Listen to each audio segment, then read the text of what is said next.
Tapi kalau menggunakan ru'yat, maaf bukan ru'yat, imkan ru'yat, kalau ru'yat pun akan konsisten, ru'yat akan konsisten. Kalau menggunakan imkan ru'yat, di sini puasanya bisa lewat sehari, terus di hari ini. Idul Adhanya, kalau yang menggunakan hisab, dia misalnya lebaran, Idul Adha kemarin bisa di hari A, hari 1. Itu kalau menggunakan imkan ru'yat, kalau harus konsisten, kalau konsisten itu harus sehari setelahnya. Idul Adha kemarin kita sama atau beda? Seharusnya beda yang ikut pemerintah. Seharusnya beda.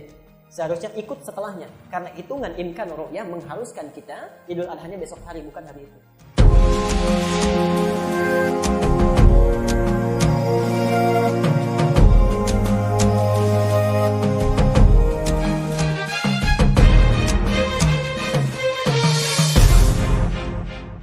Jadi menentukan batas ketinggian minimal. Lihat ini. Tadi ini disebut garis apa? 0 derajat ufuk. Ini disebut dengan batas 0 derajat, batas minimalnya. Jadi 0 derajat ini batas minimal. Artinya kalau sudah di atas 0 berarti sudah pindah hari ya, pindah hari dan waktu. Kalau di bawah 0 berarti belum pindah hari. Saat matahari terbenam, hisab tidak berlaku sebelum matahari terbenam. Jadi kalau misalnya maaf ini matahari telah terbenam atau misalnya pada jam malam, mulai ijtima malamnya, itu tidak berlaku besoknya puasa.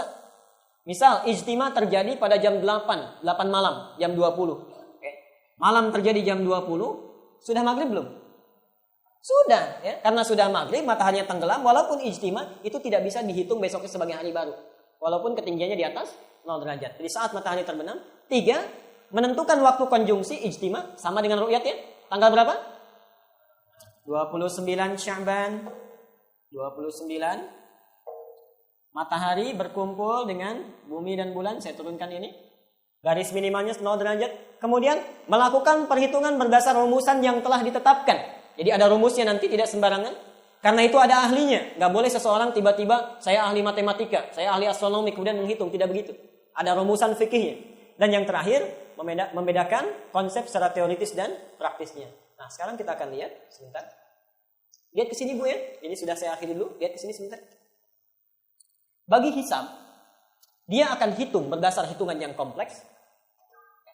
Setiap tanggal 29 Sya'ban berarti sudah jatuh pada akhir bulan.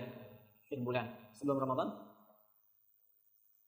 Sekarang dilihat, menurut data perhitungan, misal matahari ini akan berkumpul dengan bumi dan bulan di satu garis lurus. Misal berkumpulnya itu di jam 17.00.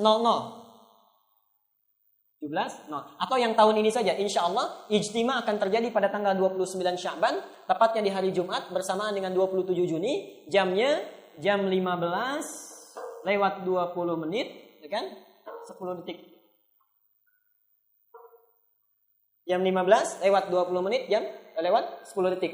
Berarti jam 3 sore ya, hampir setengah 4. Matahari sudah tenggelam belum? Belum, berarti sudah terpenuhi ya. Baik. Berarti syarat yang kedua sudah terpenuhi.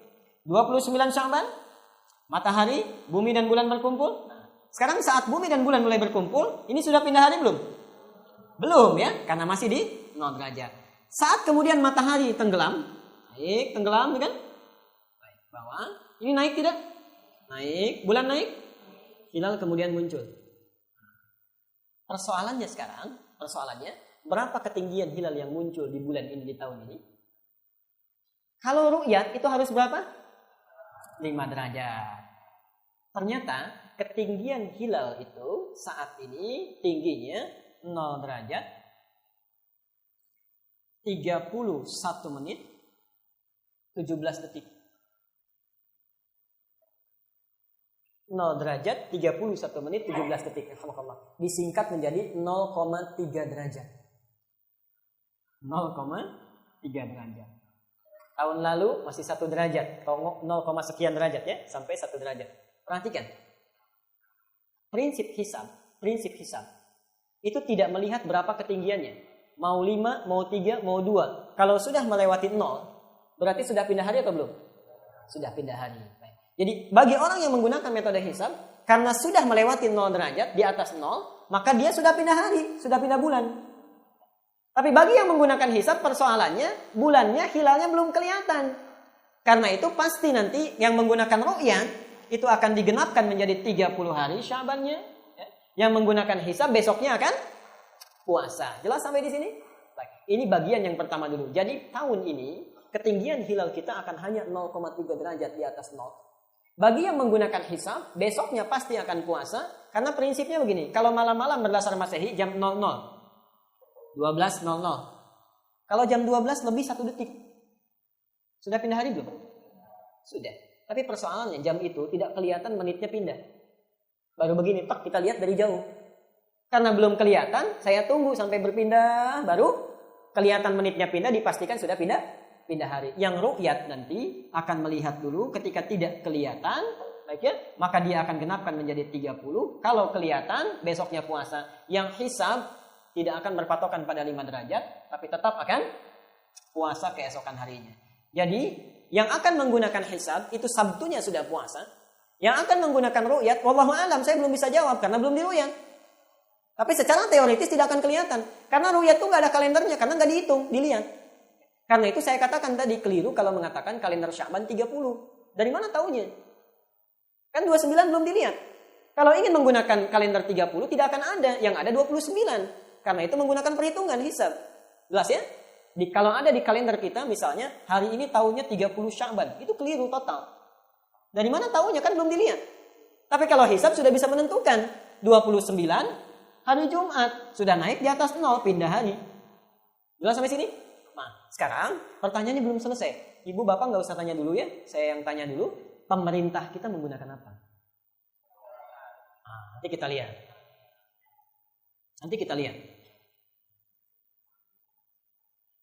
Jangan-jangan hari ini kita keliru terus ya. Baik. Ini kuncinya ada di sini. Perhatikan gambaran di sini. Saya akan berikan fatwa hari ini. Kalau pemerintah kita sudah menetapkan berdasarkan patokan Quran dan Sunnah ini, ambil, tinggalkan yang lain. Sekali lagi, Bapak mau pahala juga, silakan. Sekali lagi, kalau pemerintah kita sudah memilih satu di antara dua metode ini, baik, maka tetapkan itu kita harus ikut, tidak boleh beda. Tidak boleh beda. Karena fungsinya nanti mewakili, itu yang pertama. Okay? Fungsinya mewakili, itu satu. Yang kedua, sudah sesuai ibadah kita dengan Quran dan Sunnah. Jadi patokan kita bukan orang per orang, bukan figur per figur, bukan lembaga per lembaga, tapi Quran dan Sunnah.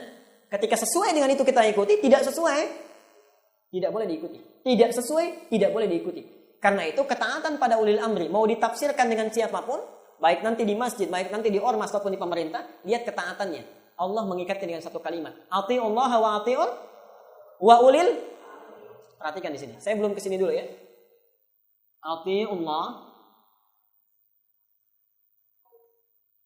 wa ati'ur rasul.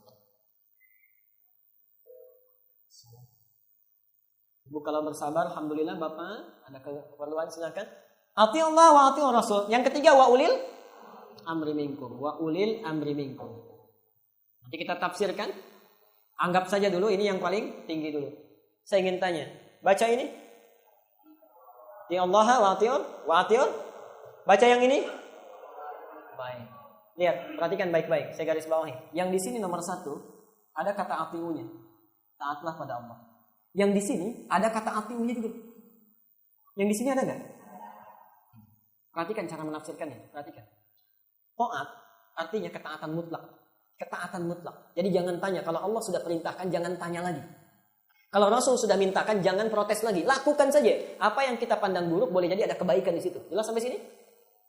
Karena itu digunakan kata ati'u. Tapi kenapa ketika pada ulil amri cuma ditambah waw?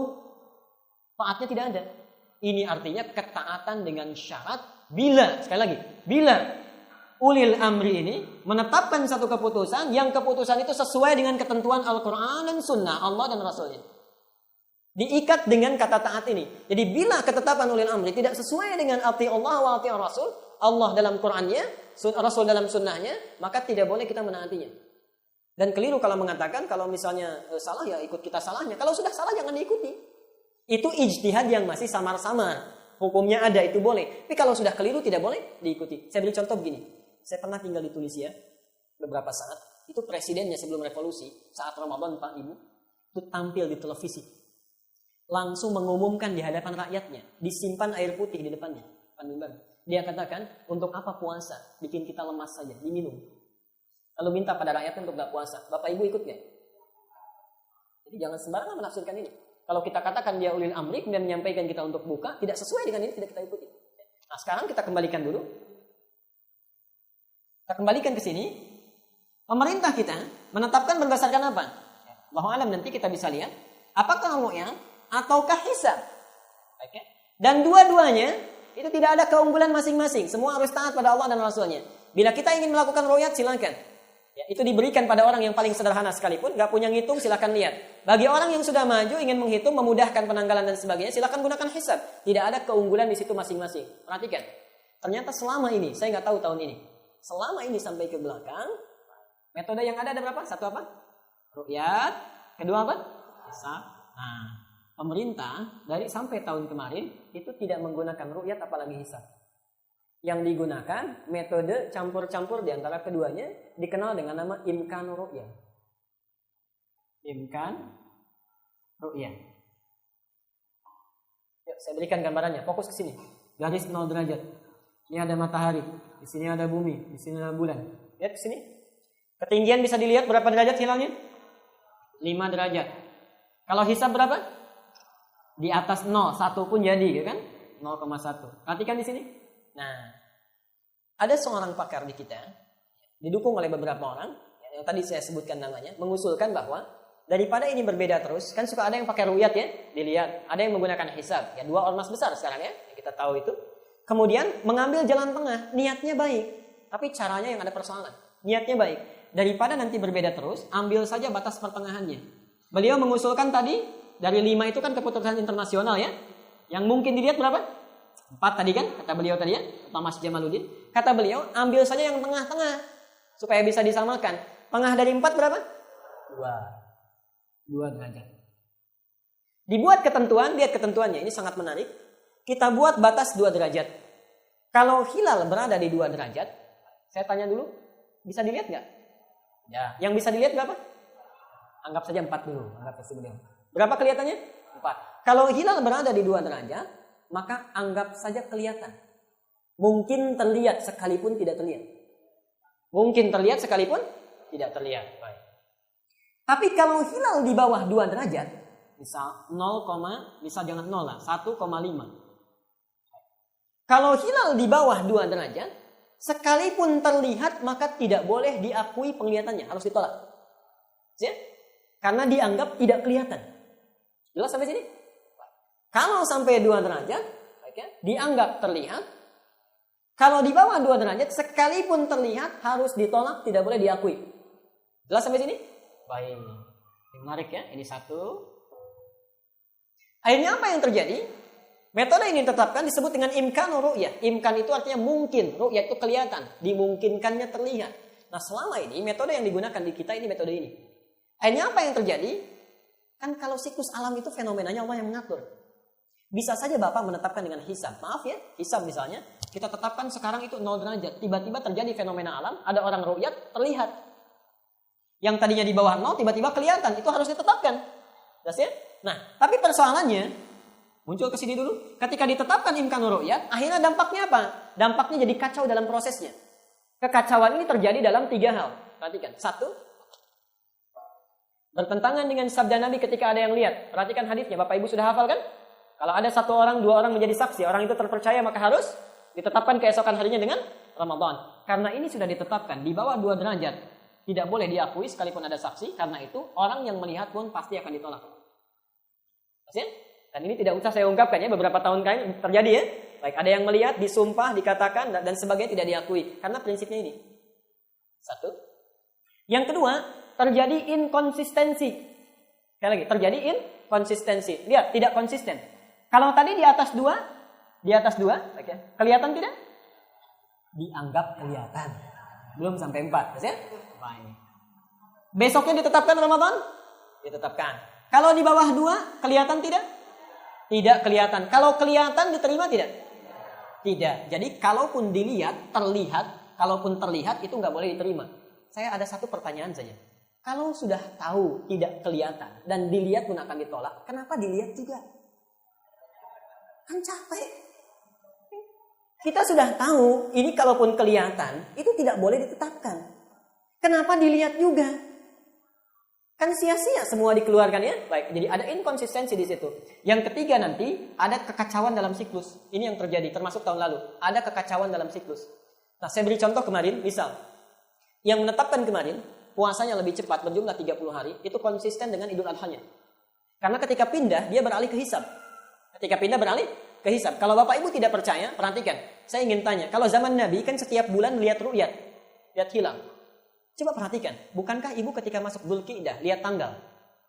Siapa yang lihat hilal? Masuk Al-Muharram lihat tanggal, kan? Masuk bulan Safar lihat tanggal, Rabiul Awal lihat tanggal.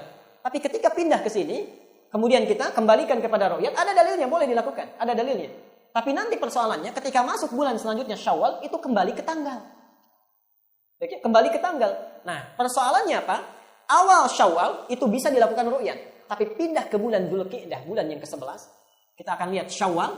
Setelah Ramadan apa? Syawal. Syawal hari pertama disebut apa? Idul Fitri kan? Untuk Idul Fitri itu masih ada ru'yat. Syawal bulan ke-10. Bulan ke-11 apa? Dzulqa'dah. Gak usah dibahas lah pelitunya. Bulan ke-12 apa? Dzulhijjah. Lebaran haji ada di mana? Bulan ke-12. Lihat, di sini ada ru'yat. Di sini ada, tapi akan diselang oleh 1 bulan Dzulqa'dah. Yang itu tidak mungkin dilakukan ru'yat. Kalau tidak percaya silakan. Ramadan ada ru'yat, Syawal ada ru'yat, Dzulqa'dah tidak mungkin. Tidak akan ada ru'yat. Kalau tidak percaya nanti lihat bulan ke-11, nanti perhatikan apakah pemerintah mengadakan ru'yat atau tidak. Misal ini ru'yat bulan ke-11. Nah, di sini persoalannya ketika masuk ke-12 lagi, ketika dilakukan ru'yat, ada data selama sebulan yang terkumpul digunakan hisab. Karena itulah yang terjadi kemudian, perhatikan tahun yang lalu, kalau menggunakan hisab itu akan konsisten. Lebarannya tahun ini. Tapi kalau menggunakan ru'yat, maaf bukan ru'yat, imkan ru'yat. Kalau ru'yat pun akan konsisten. Ru'yat akan konsisten. Kalau menggunakan imkan ru'yat, di sini puasanya bisa lewat sehari, terus di hari ini. Idul Adha-nya, kalau yang menggunakan hisab, dia misalnya Lebaran, Idul Adha kemarin bisa di hari A, hari 1. Itu kalau menggunakan imkan ru'yat, kalau harus konsisten, kalau konsisten itu harus sehari setelahnya. Pertanyaan saya, Idul Adha kemarin kita sama atau beda?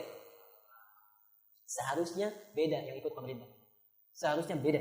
Seharusnya ikut setelahnya. Karena hitungan imkan ru'yah mengharuskan kita Idul Adha-nya besok hari, bukan hari itu. Tapi karena kita lewat 1 bulan di sini dikumpulkan, terpaksa dibawa ke hari ini, disamakan semuanya. Kenapa? Karena kalau besoknya ketahuan salahnya, hilalnya sudah besar 20 derajat. Percaya pada saya, bukti tahun kemarin, ada salah satu lembaga ormas yang mengikuti perhitungan ini, imkan ru'yat, itu Idul Adha-nya beda dengan pemerintah, tapi tidak diekspos. Itu yang konsisten dengan imkan ru'yat. Oke, jelas sampai sini? Nah, jadi apa pesan saya? Pesan saya hanya sederhana saja.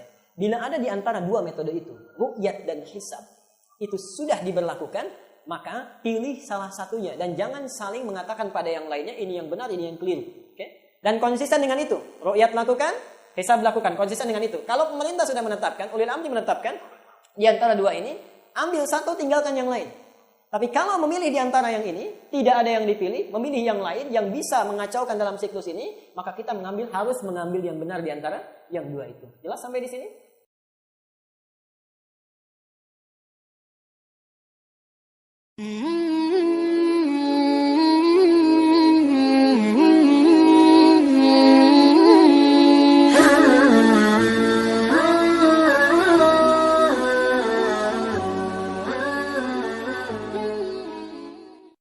Ustaz, tentang hadis perbedaan pendapat pada umatku adalah rahmat, bagaimana penjelasannya?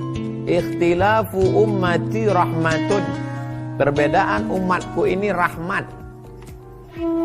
Kata Imam Jalaluddin Abdurrahman As-Suyuti, meninggal tahun 911 Hijriah. Ini hadis pernah ada sanadnya tapi hilang. Ikhtilafu ummati rahmatun. Kata dia dulu ada sanadnya tapi hilang. Ya, kalau hilang berarti bukan hadis. Makanya kalau ada yang mengatakan la aslalahu, tak ada asalnya. Maksud la aslalahu, la sanadalah, tak ada sanadnya. Kalau tak ada sanad bukan hadis. Tapi maknanya bagus. Nah, jangan mentang-mentang dia bukan hadis, nggak bagus. Bagus. ikhtilafu ummati rahmatun. Perbedaan pendapat di kalangan umatku itu rahmat. Mana pula Pak Ustaz? Di masjid kami bertinju orang. Ini banyak dipermasalahkan orang. Ikhtilafu ummati rahmatun. Mana pula ikhtilaf umatku jadi rahmat. Buktinya di tempat kami hampir pecah jendela masjid itu bertinju orang. Salat Idul Fitri baru sah kalau 41 orang. Mazhab Syafi'i 40 orang. Mazhab Syafi'i. Dan kita bertahun-tahun berpegang ke mazhab ini.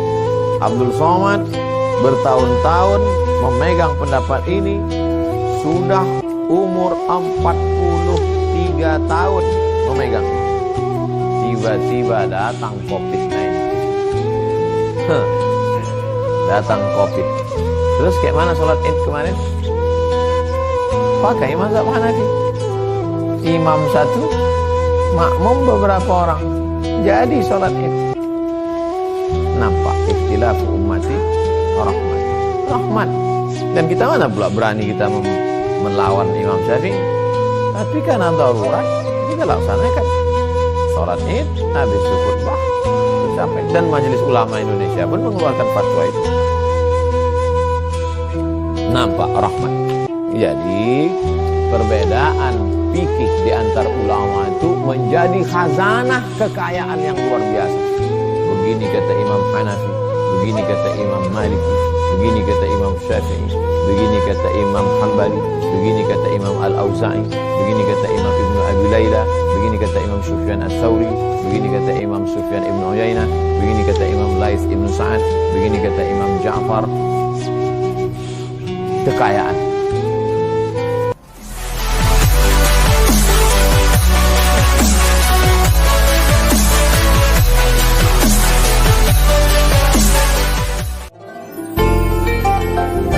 Yang terhormat dan yang saya muliakan, guru kita tercinta Buya Yahya. Sebelumnya terima kasih atas waktu yang telah disediakan. Mohon izin bertanya Buya. Pernah dengar dari seseorang yang mengatakan bahwa perbedaan pendapat ulama adalah rahmat dan juga perbedaan pendapat umatku adalah rahmat. Mohon penjelasan dari maksud pernyataan tersebut Buya, dan juga pernyataan tersebut apa ada di dalam sebuah hadis Nabi Sayyidina Muhammad, dan siapa saja yang disebut sebagai ulama, apakah ustadz dan kiai di desa bisa disebut sebagai ulama, dan apakah para imam 4 yaitu Imam Syafi'i, Maliki, Hambali, Hanafi bisa disebut sebagai ulama. Sekian Buya, syukron kasiron. Wassalamualaikum warahmatullahi wabarakatuh. Wassalamualaikum. Yang pertama, hadis ikhtilafu ummati rahmah dusta. Tidak ada riwayat semacam itu. Tidak ada. Kalau ada menukil hadis, itu bukan hadis. Akan tapi makna itu kesimpulan dari para ulama di saat melihat hebatnya ulama-ulama besar, para a'immah mujtahidin, Imam Abu Hanifah, Imam Malik, Imam Syafi'i, Imam Ahmad, dan para mujtahid, di saat mereka memeras otak beliau untuk menghadirkan sebuah fatwa, untuk memberikan solusi kepada masyarakat, ternyata berbeda-beda.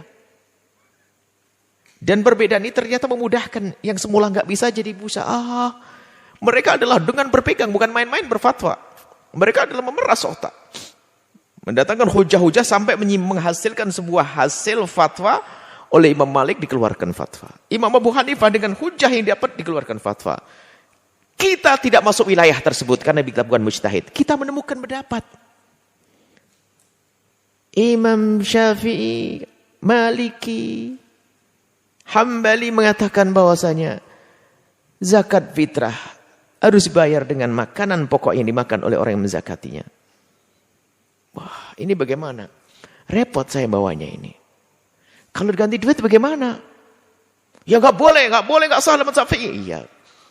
Ada satu ustadz ngerti ya akhi, madhab Imam Hanafi boleh. Oh, ya Allah, subhanallah, masa saya buat 6 kintal ke sana, saya pikul kan repot. Ganti duit, lah rahmah, jadi mudah. Seperti itu nih contohnya. Jadi ulama di sini adalah mujtahidin yang menghasilkan fatwa-fatwa yang berbeda-beda, dan perbedaan ini ternyata akan menjadi mudah bagi kita sebagai muqallid, pengikut, untuk mengambilnya. Di saat kita dengan mazhab Imam Syafi'i ternyata berat, ternyata ada solusinya nanti dengan mazhab yang lain. Dan ini bukan main-main mazhab, bukan solusi. Sehingga perbedaan di antara mereka adalah rahmat. Ini adalah kesimpulan daripada yang dibaca oleh para ulama tentang pendapat-pendapat yang berbeda-beda ini. Ini dalam urusan furu, bukan akidah. Dia nggak ada berbeda, usul nggak ada ikhtilaf. Ikhtilaf ulama di sini adalah di dalam urusan furu. Adapun ikhtilaf ummati enggak. Ikhtilaf ulama, ikhtilaful a'immah. Kalau umat kalau berbeda, ya berselisih tidak diperkenankan, tidak baik. Umat berselisih, jangan berselisih. Ini ikhtilaful a'immah. Ulama yang berbeda, ini yang membuahkan hasil yang baik, yaitu rahmat bagi. Tapi kalau ikhtilaful ummah, sebaiknya kita jangan banyak berbeda. Perbedaan ada, berselisih paham dan sebagainya. Ya bukan rahmat di sini, akan jadi bencana. Jadi itu bukan hadis Nabi, akan tapi makna yang disimpulkan para ulama di saat membaca pendapat-pendapat para ulama-ulama yang berbeda-beda, ternyata itu justru memudahkan kita di dalam menjalani hidup ini. Allah.